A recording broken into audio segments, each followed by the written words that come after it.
How do you attract attention to an issue? Often, problems go unsolved because they're invisible.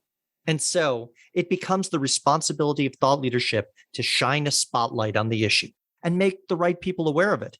My guest today is Reilly. He's the Associate Creative Director for Imperfect Foods, and he serves as the Chief Storyteller for the brand.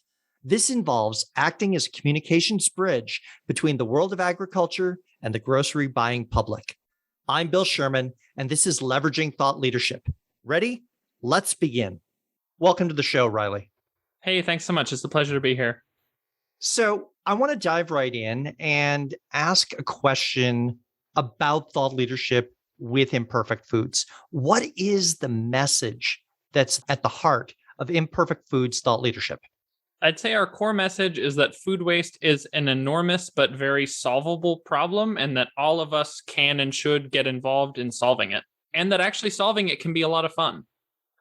So say a little bit more about that, right? So unpack that for me, because I think for a lot of people, the concept of food waste is invisible, right? Totally. Yeah, it's interesting because I think for a lot of us, honestly, there's a lot of shame and stigma about food waste when you're talking about somebody's personal life. Like nobody wants to admit to wasting food, even though we all do it. Just, the numbers bear out, and our lived experience is that everybody wastes food, and that's okay. I think what we try to push people to think about is there is the level of food waste in your home that you are very much in the driver's seat of, that you're super empowered to change. And then there's also all sorts of upstream waste that you as a consumer might not always be aware of, but that is actually a big part of the food system and a really kind of solvable inefficiency that we can all do our part to address. And so with our thought leadership at Imperfect and all of our content we share, we really try to do both of those things, right? Give people tools they can use in the home space to waste less food, and also raise awareness about where is their food going to waste or getting undervalued upstream, because that's another realm in which they can also leverage and have an impact. So who is your audience for thought leadership in this case? Who are you trying to reach? Yeah, I'd say it's kind of two cohorts. I mean, at the core, it's really our customers, right? Like we want all of our customers to feel super informed about our mission and why it matters. And also, again, feel empowered in the kitchen, like they're in the driver's seat, and that their decisions in the kitchen, how they shop, store, and cook food really can make a positive impact on their lives and also on other folks' lives. I think in a bigger sense, though, we do want to be kind of a beacon of inspiration in the larger food industry in general, and helping people kind of rethink grocery for the better. Because I think the grocery industry has had a kind of a bad reputation for food waste for a couple decades now. It's gotten to be this behemoth that just produces tons and tons of food and also wastes tons and tons of food. And so we really want to be a voice of content that folks out there that either work in the industry or are curious about what a more sustainable food system might look like. We want to give them some resources, some ideas, some tips, some inspiration, so that they can rethink food waste in their life, whether that's professionally or personally. What modalities have you been using to get that information out there, and what's working? Yeah, that's a good question. I think for us, it's been a couple of modalities. There's obviously the traditional blog post, which is, I'm a writer at heart, so I love writing a nice long form blog post. And some of them do get read. I think people always say, oh, like long form is dead, or that, oh, people only want, their attention span is like 3 seconds now. And I think that's true to a point, but also I think there's a core curious audience out there that might not be the biggest number of people, but they're some of the most engaged people. And I found they actually do really like long form stuff. So we definitely do a good amount of blog posts. But in terms of other medium, we really have found like infographics on Instagram perform really well. Like people love, for example, we did one the other week on like how many times you can recycle different materials.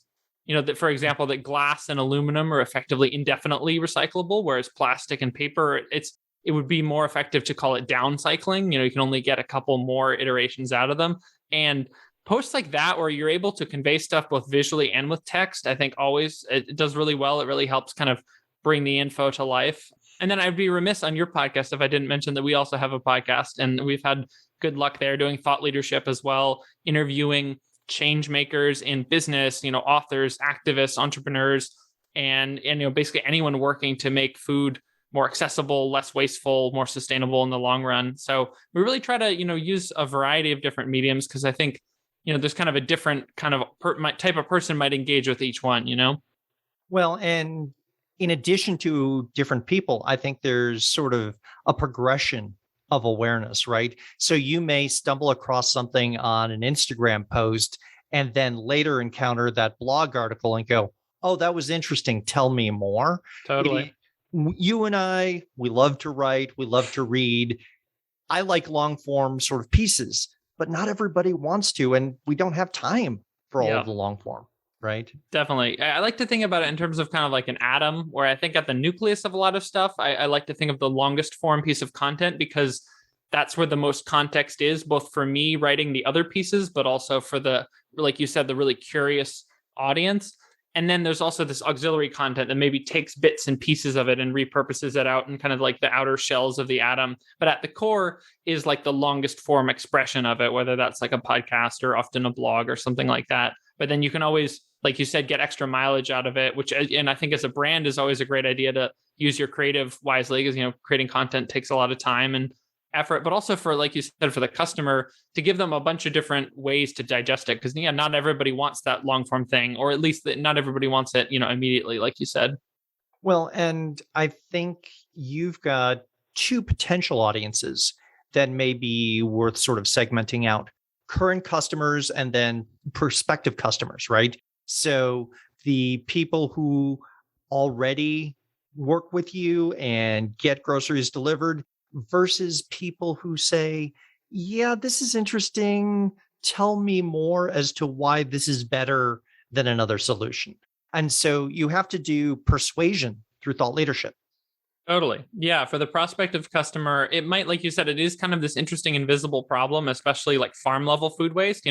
Most of us don't spend our days on farms. So you're forgiven for not knowing that a lot of stuff literally will not get picked because of how it looks or gets sent to animal feed because of how it looks. And so it's part of our job as an organization doing thought leadership is to raise awareness about that and say, hey, like, our food system is broken in a lot of ways. Here's a very tangible way that I think a lot of you will resonate with, that we're trying to make it work better. And here's a really tangible way you can get involved with that. And I found that when we can frame it like that for people, it's not super hard to persuade them. But you do, like you said, you have to raise awareness that this problem exists in the first place, because ironically, the reason most people don't know about the enormity of the amount of produce that isn't making it off the farm is because it's not making it off the farm. They never see it in the grocery store. So unless you're on a farm or you grow your own produce and you know that, oh yeah, the stuff does grow in all shapes and sizes, that you might not even know about this problem existing in the first place.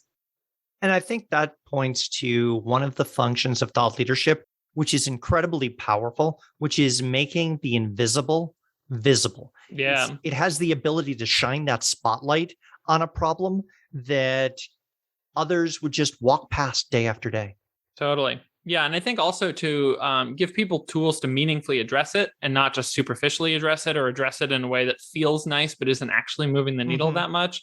And so that's, again, where we try to show people, day in and day out, even just on the home level, like there's so many different ways you can address or prevent food waste in your home. But we always try to point people towards, the most effective modalities, whether you're talking about home or out in the larger food system, always look upstream. And so we're always trying to help people kind of reframe, like knowing what the biggest causes of food waste are, painting that through line for people really helps you become a more informed participant in solving them, because you're actually able to address the core problem and not just necessarily maybe some of the superficial symptoms. Well, and if you think about grocery stores, people have been conditioned, hey, there's a nice looking apple versus one that may be less perfect looking. Yeah. Well, I might give that to my kid for a lunch or something. I'm going to choose the good looking one. Yeah. And when you have millions of customers making that individual choice, all of a sudden you start skewing demand and say, oh, customers will only buy perfect looking apples. Yeah. And so you have to almost do a jump start to remind people, hey, there are other buying options out there.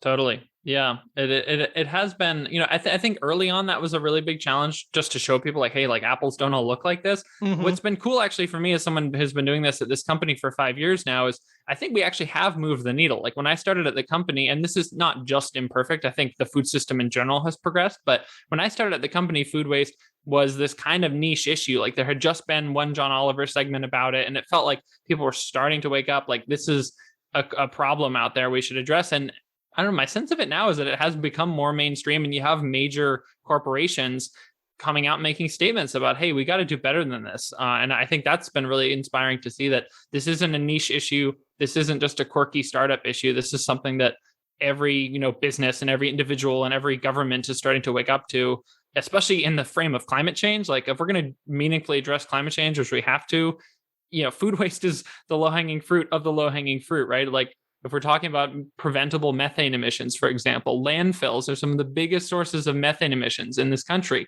What is one of the biggest component of landfills? Food scraps, right? So there's no reason we need to be sending food scraps to landfills, other than often there's not good infrastructure for composting, or people simply don't know like good strategies to prevent food waste. So yeah, like I bring that up only because I think it's another interesting example of how just that raising awareness and painting that through line for people with thought leadership content can really help wake people up and say, hey, like, this is really important and you can and should get involved. And it's actually not as hard as you might think. And in fact, it can be really empowering, because the fun thing about food waste is it's a rare bipartisan issue in environmentalism. Like, I've yet to meet anyone that's like, I'm really stoked about how much food we're wasting. And I think that's awesome in this day and age. Well, and I want to underline something. You've used language like empower or take action and a sense of agency. And I think one of the things that really makes thought leadership distinctive is it's that ability to point out the problem and then make it easy for people to know what they need to do Totally. now. Yeah. And talk to me a little bit about how you're creating that sense of agency and how you're communicating that. How does agency sort of drive the message? Yeah, that's a really good question.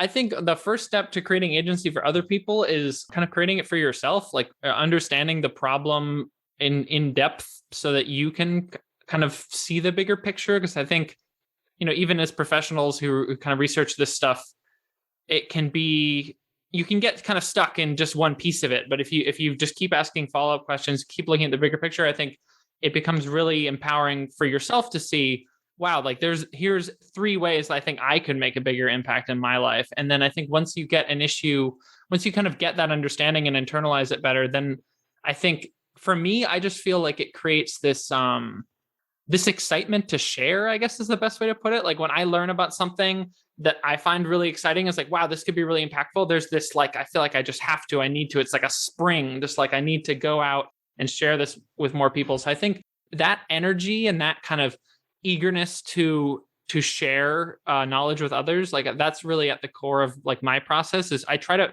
find questions that are interesting enough where the answer might be that exciting, if that makes sense. Like, if we're talking about recycling, for example, like, it's such a misunderstood concept and process that, like, when I have insights where it's like, oh wow, like, this will help me recycle better, and I think more people should know this. I think it boils down to that, is like finding these key things where the answer is more people have to know this. Like, and I feel like for me, whenever I find an insight like that, whether it's a recipe or a cooking tip or just a strategy for shopping, like, and I feel like this kind of contagiousness, that information, I'm like, I gotta like spread this around.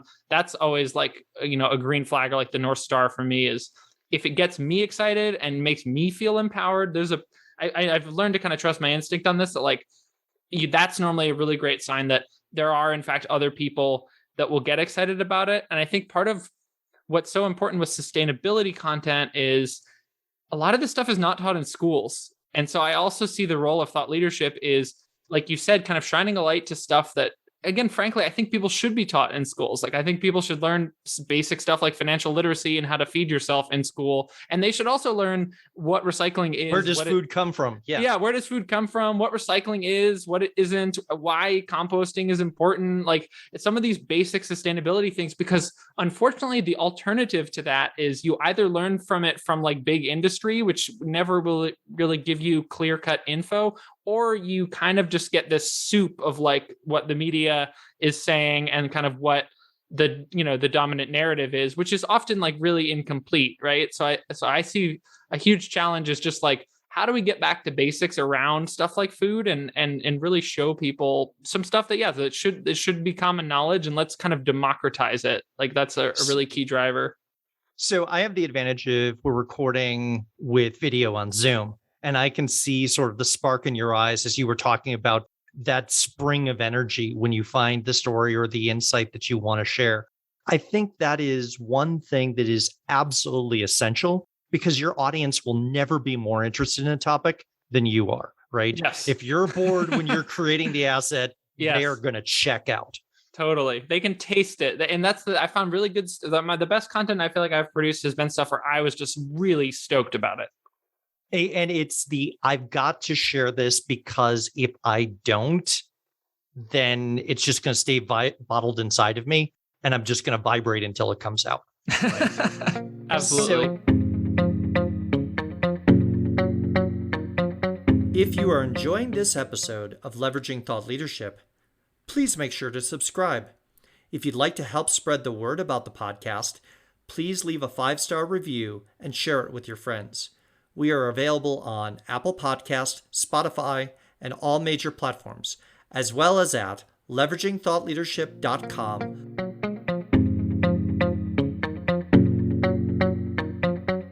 You mentioned you've been with Imperfect Food now for 5 years. Yeah. How did you get into the world of thought leadership? Give me a sense of that road. You mentioned writing, but paint the story for me.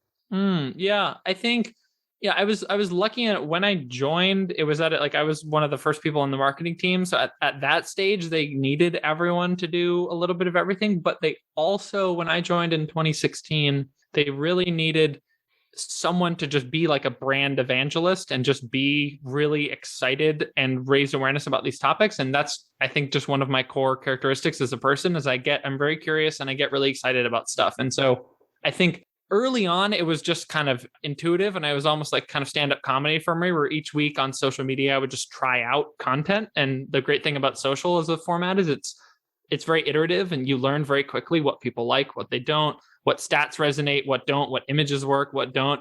And I think from there, it was a sense of as we grew, like I needed to kind of formalize it more and do more than just kind of one-off stuff in social media, but start to build tentpole content that's like evergreen and people can really come back to empower them in the long term. Because the blessing and curse of social media is how ephemeral it is. It's very bright and always new and interesting, but it's also really easy to lose track of that really awesome infographic. And then you're going to shop and you're like, wait, what was that infographic about? What's in season right now? And you're like, oh crap, I can't find it on my phone. And so I started to look for ways like, how can we create evergreen stuff? So like, for example, our storage guide is like one of our kind of key pieces of content. It's this free PDF we put out of how to store your groceries so they last longer. And for me, like when I think about like my legacy at this company and what I'm most excited to have built, it's stuff like that, where I feel like people, whether or not they're customers, no matter what stage of journey they're at as an eater, as an environmentalist, they can benefit from it. And even if they never sign up, like honestly, even if someone never signs up for Imperfect, but they think about food storage differently because of a piece of content I created, like I consider that a big win, because we need people of all shapes and sizes and backgrounds to be thinking differently about food in this day and age. And so anytime I can create something that you can kind of continuously refer back to, whether that's a PDF or a podcast episode or a post on our Medium page, it's that evergreen stuff where I feel like, we can really have the biggest impact. So within the world of Imperfect and even beyond, as you're reaching out to experts in that, where are you finding the stories and the insights, either within Imperfect or beyond? How do you find the sources and inspiration for your content? Yeah, I think it comes from a lot of places.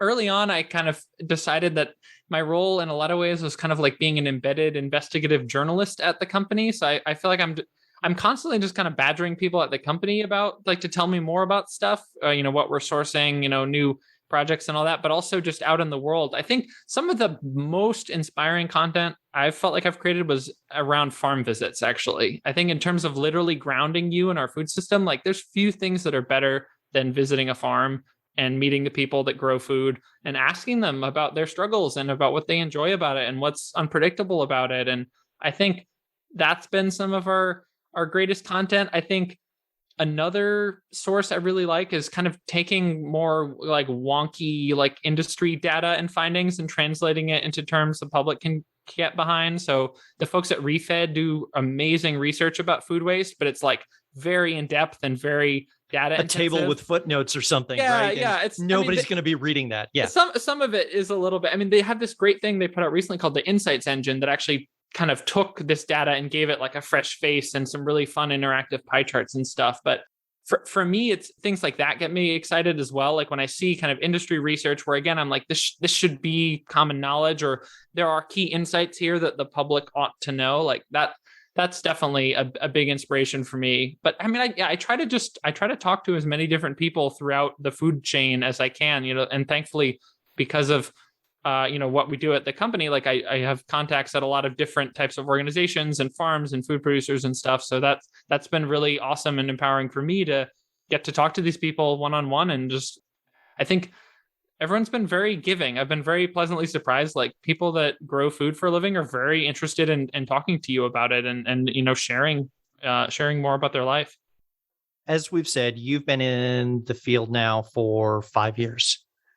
There are many people who are starting their career or a role in thought leadership over the last year, 18 months.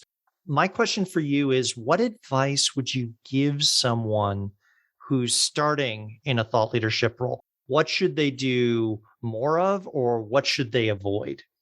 I think a key focus when you're doing thought leadership is figuring out who your audience is.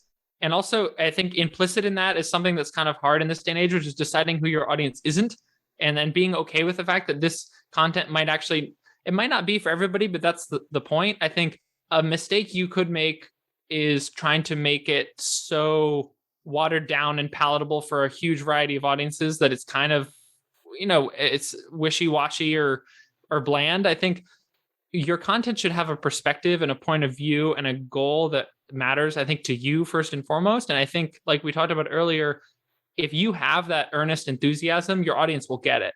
And if you don't, in this day and age, we're all drowning in content on and off of our phones, on and off of our screens and our computers. So I think it behooves all of us to, like, if you're going to go out and create content, you have to know who it's for. You should really care about the subject. I think ideally, and some level, it should get you excited because, yeah, like if you're not excited, it won't really translate. I think the other thing is, it's a great, like, one piece of advice I've shared is just, it really benefits you to be curious and ask lots of follow-up questions of yourself during your process and of everyone you talk to along the way. Because I think there's this great quote I love by Michael Ruhlman, who's a food writer I really respect. And someone was asking him, like, oh, do you write because you know a lot about things? And he kind of flipped the question on his head and said, I write to find out about things. Like when I go to write a book, all the topic and focus and subject of the book will often evolve as I'm learning new things. And like the book will only be clear partway through after I've asked a bunch of questions and met a bunch of people and learned what they have to say. So I think that's another thing, is be curious and also be open to the fact that what you end up creating might be different than what you set out to create. But if you can kind of ride the wave and like trust the process as you're doing it, you'll be pleasantly surprised, like the type of content you can create just by asking good follow-up questions and, being curious, being excited, and kind of, knowing who to talk to in a field. Like it's been very pleasantly surprising for me.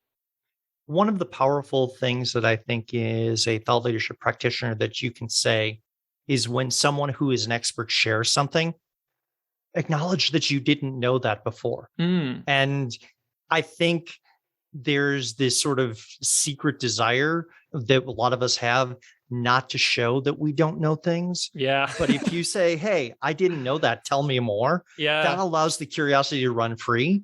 Totally. And people are happy to teach you a little bit of what they know.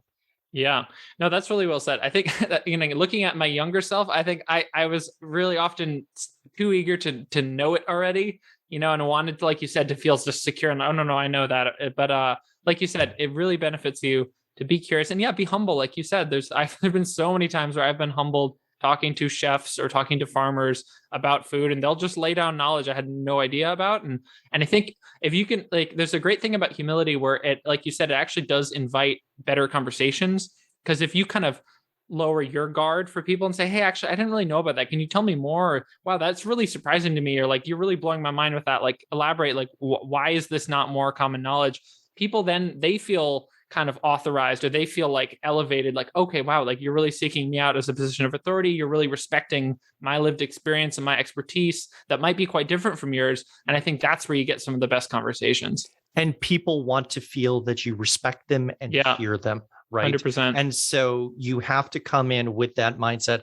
Otherwise, they're going to give you the glib surface answer. Yeah. I think one of the things that really stands out to me as I listen to this thread of conversation is how much really the ability for you to look and ask questions and then pursue them. I get the sense that when you get a question, you're not letting it go. Is that correct?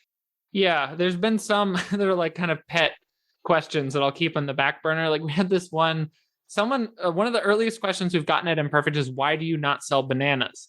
And it's actually one of these amazing questions you could make a documentary film or like a really good podcast about because it's one of these small questions with a very interestingly big and long answer. And so I had been slowly writing this blog post about why we don't sell bananas for literal years. And we recently published it. And it was such a delight to share, I think in part because it was gathering momentum for years. And so it just accumulated so many interesting tangents and facts and stories and voices from within the company, voices I found when researching it out in the world. And yeah, I think some of the best questions are kind of like that. Like you might have them for days, months, weeks, years, even. But when you finally get to a point where you're like ready to share, then I think it's that much more nuanced and fun as a result. So I think you and I could talk about the practice of thought leadership for a long time. So as we begin to wrap up here, Reilly, I want to ask you if someone is interested in your work as a thought leadership practitioner, how do they find you?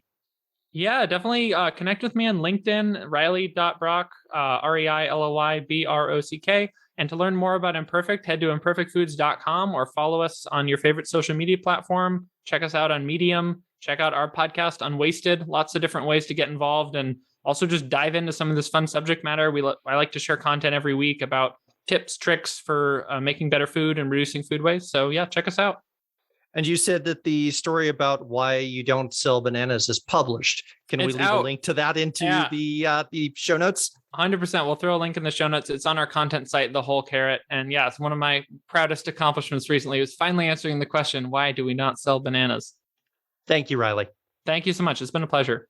If you're interested in organizational thought leadership, then I invite you to subscribe to the OrgTL newsletter. Each month, we talk about the people who create, curate, and deploy thought leadership on behalf of their organizations. Go to the website orgtl.com and choose Join Our Newsletter. I'll leave a link to the website as well as my LinkedIn profile in the show notes.